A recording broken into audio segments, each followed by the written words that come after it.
Hey guys, welcome back to the channel. This is Gregory Martin, aka the Super Producer, and this is my official review on Bad Boys for Life. Let's do this.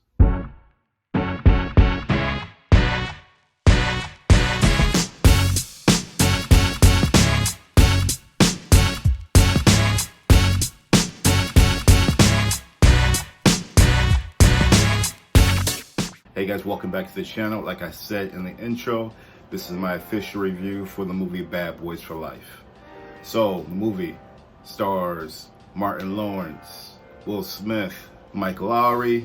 As you guys know, they're back again for a third time around. This film is an absolute must-see. I feel like this movie would have been a huge success if it came out in the summer of 2020 versus the winter of the year.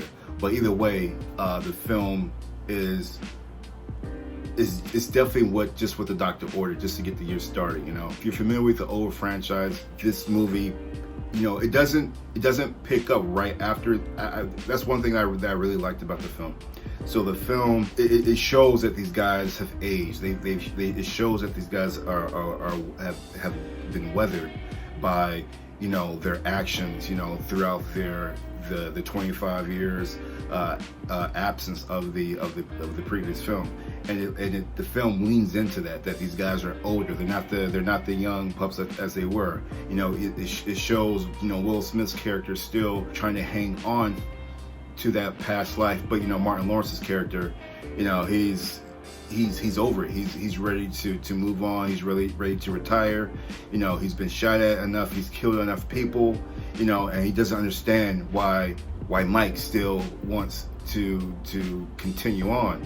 So yeah, I thought the film did a really great job of tying the old movies to the new movie. I think if you guys are familiar with the second movie, one of the first opening scenes of the film, I think you'll get a very pleasant surprise with a callback to the previous film. So I'm not going to say that here. I'll let you guys watch that and experience it how I experienced it, because I thought it was really cool to bring that back and tie it back around. So just to get into like the plot of the movie, like I said in the beginning, spoiler alerts. The film is about, you know, these you know, Mike and damn, I can't forget. So the film is about you know, Mike and Marcus. Marcus is ready to, you know, he's ready to retire. He's lived this Miami lifestyle. He's killed. He's over it. However, Mike is still being pulled back into the flashy lifestyle. He's very Miami. If you know anything about Miami, you get what I'm saying. He's very colorful suits. He has the blue Porsche. You know, he has the glasses. He has, you know, the silk shirts. You know, very dapper. You know, that's just what it is. And unbeknownst to them, Mike is being hunted by his past. He's done something in his past where he's made the list of this former drug boss. He was involved in some way with busting her husband. So the film gives you like a carrot to let you know that there's something did happen, but gives you just enough that will keep you guessing, keep you going forward. And what I really liked about the movie, it had a very good balance of action and the seriousness of the situation. These guys are old. They're not spring chickens anymore. It talked about their mortality, that they can't do this forever. You know, that, you know, at some point in time that they're going to have to hang it up. Mike, he's still clinging to that youthful exuberance that he doesn't have. He tries to project this through the way his actions, you know, the clothes he wears, his will to just keep pushing forward. He thinks that's enough to sustain him in his older age.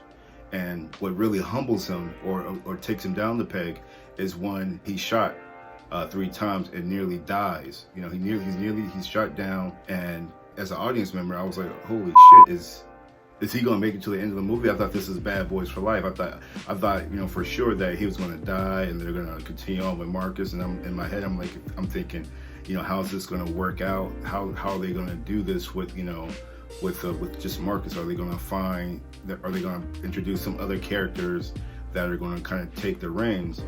And that's, in a sense, that's what they did.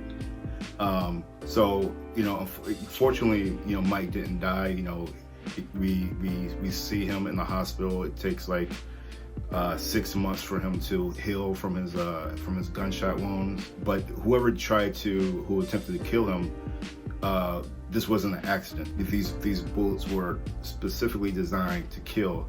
He was targeted, but by who and for what, you know, they don't really show until later.